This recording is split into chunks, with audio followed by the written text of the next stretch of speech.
السلام عليكم ورحمة الله وبركاته وعنا وناكسن داوضي الحلقري وحقيقة دون تيفي قضب بحيسة بدنياتكم مغلد دون تانا وي كبد نقن دونان كراستا بارلمان كاه دور كرسي oo lagu durtay magaalada Garowe caasimada Puntland qaar ka tirsan door xildhibaan oo u tartamaya kuraasta Soomaaliland gaar ahaan 3 kursi ayaa iyagana la doortay maanta taliyaha militariga Soomaaliyaana waxa uu sheegay in ciidamada loo geeyay beledweyne aan la siyaasadayn isla markaana ay amniga doorashada sugayaan Ethiopiana waxa ay qaaday xayiraadii muddo dhowr bilood soconayay oo lagu soo rogay wadankaasi dalka Imaaraadka Carabtuna waxa uu gabi ahaantoodba xayiraadii ka qaaday dhowr dal oo Afrikaan ah oo markaasi iyagu uu ku soo rogay in wadankiisa ay soo geli karin xanuunka COVID-19 daraadiis waxaad kaloo ku maqli doontaan haddii ay baraali ka noqdo Somaliland oo safiirkeedii dawladda Ethiopia u soo magacawday si rasmi ah oo kursigii ugu fadhiistay qodobadaas iyo qodobo kale oo xiiso badan ayaad ku maqli doontaan waa anigoo cabdisamashada ku soo dhawaada xaqiiqdoon TV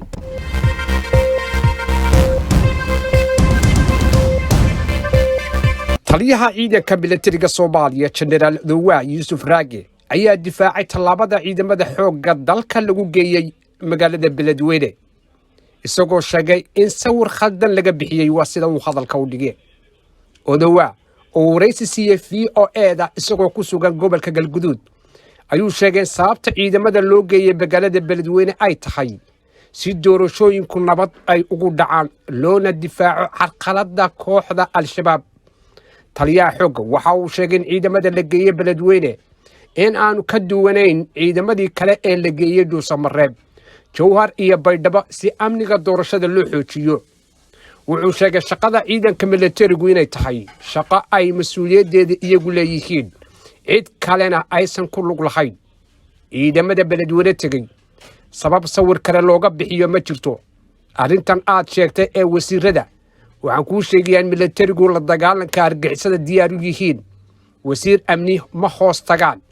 wasiir arrimaha gudahana uma hoos tagaan ayuu yiri Dawaa oo jawaab ka bixinayay wasiirka arrimaha gudaha oo sheegay in gabi ahaantoodba aysan warka haynin Dawaa wuxuu sheegay labadii toddobaad ee ugu dambeeyay al-shabaab ay magaalada beledweyne ku garaacayeen madaafiic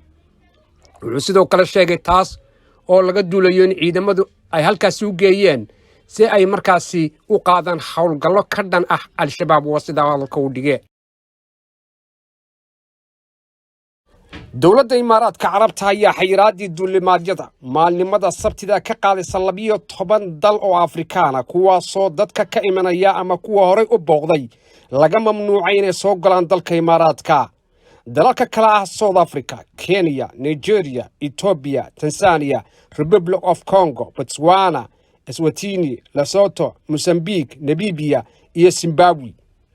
maamulka maareynta masiibooyinka iyo xasaradaha degdega ee Imaaraadka Carabta oo loo soo gaabiyay NCM ayaa arbacadii sheegay inuu qaadayo xayiraadan oo la soo rogay markii uu dunida ka soo shaac-baxay nooca cusub ee COVID-19 ee loo yaqaano Omicron dadka ka imanaya 12 dal ama booqanaya 14 maalmood ka hor waxa hadda looga baahan yahay inay iska baaraan COVID-19 oo ay helaan warqadda cadeynaysa inaysan ku lug lahayn 48 saacadood ka hor inta aysan u soo dhoofin Imaaraadka Carabta dadkaas oo sidoo kale marka ay yimaadaan Imaaraadka Carabta waxaa tijaabo looga qaadi doonaa gudaha garoonka ka hor inta aan loo ogolaan inay gudaha galaan khalkhal fara badan ayaa jiray kadib markii ay ku soo baxeen dadka ka imanaya badankooda wadamadaasi inay soo qaataan warqado fake ah oo aan sax ahayn isla markaana isla garoonka markii lagu baaray laga helay xanuunkan dibna loogu celiyay deegaanadii ay ka yimaadeen dawladda Ethiopia ayaa wakiilkeedii Somaliland u joogay ambassador Saciid Maxamed Jibriil oo dalacsiisay safiir buuxa sida lagu sheegay qoraal ka soo baxay xafiiska madaxweynaha ee dalka Ethiopia ayaa noqotay dalkii ugu horeeyay ee safiir buuxa u magacaaba Somaliland safiir jibriil ayaa markii hore somalilan ku joogay heer qunsunnimo iyadoo xafiiska etoobiya ee somalilanna uu sidoo kale ahaa qunsuliyeed laakiin taas ayaa isbedelaysa oo uu noqonayaa iminka ambasador u fadhiya somalilan ambasador jibriil ayaa hadda wixii ka dambeeya qaadanaya mansabka safiir wuxuuna noqonayaa safiir somalilan u jooga dalka etoobiya inkastoo ay somalilan joogaan wakiilo kala duwan oo ay somalilan u soo magacaabeen dowlado kala duwan haddana hore uma dhicin in dowladna ku dhirato inay safiir buuxda u magacowdo somalilan dowladda abi axmed ayay dad badan aaminsanaayeen inay hoos u dhigtay xidhiidhkii ay ka dhexeeyey somalilan iyo etoobiya haddaba safarkii ugu dambeeyey ee madaxweyne biixi uu ku togo addis ababa ayuu ku muuqday isbeddelkii ugu horreeyey marka loo eego habmaamuuskii lagu qaabilay madaxweynaha somalilan muuse biixi cabdi doorashada 3 kursi oo ka tirsan kuraasta xildhibaanada gobolada waqooyi ee iyagu metelaya somalilan ayaa lagu doortay magaalada muqdisho caasimadda dalka soomaaliya maalin kadib markii la dhameeyey khilaafkii u dhexeeyey siyaasiyiinta gobolada waqooyi xildhibaan siciid maxamed maxamuud maxamed ayaa ku guulaystay kursiga aqalka hoose ee tirsigiisu yahay 244 kadib markii musharaxii la tartamayey ee ahayd kaltuun xayir jaamac ay u tanaasushay kursiga 37 ee aqalka hoose ee gobolada waqooyi waxaa ku guulaysatay murwa ifraax maxamed cawid kadib markii caasha cabdulaahi warsame diiriye oo kursigaasi kula tartamaysay ay iyaduna ka tanaasushay kursiga saddexaad ee doorashada waxaa ku guulaystay xildhibaan ismaaciil cabdiraxmaan sheekh bashiir waxaa sidoo kale tartanka doorashada ka tanaasulay cabdulaahi cabdiqani ibraahim oo ku qornaa kursiga 238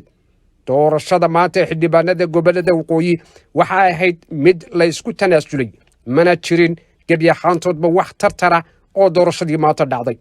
doorashada xildhibaanada gobolada waqooyi waa doorashada ugu badan ee hareeyeen amaba ay hareeyeen tanaasulka waana doorasho ay loolan ugu jireen garabyada siyaasadda ee kala taabacsan mucaaradka iyo muxaafadka kuna sugan magaalada muqdisho caasimadda dalka soomaaliya intaas ayaanu ku soo gabagabaynaynaa warkii caalamka halka aad si toos ugala socoteen waa xaqiiqdoontii isha ku hay mar walba wararkii ugu dambeeyay caalamka iyo dalka salaamu calaykum waraxmatullaahi wabarakaatuh waxaanu wanaagsan dhammaantiinba waa xaqiiqdoon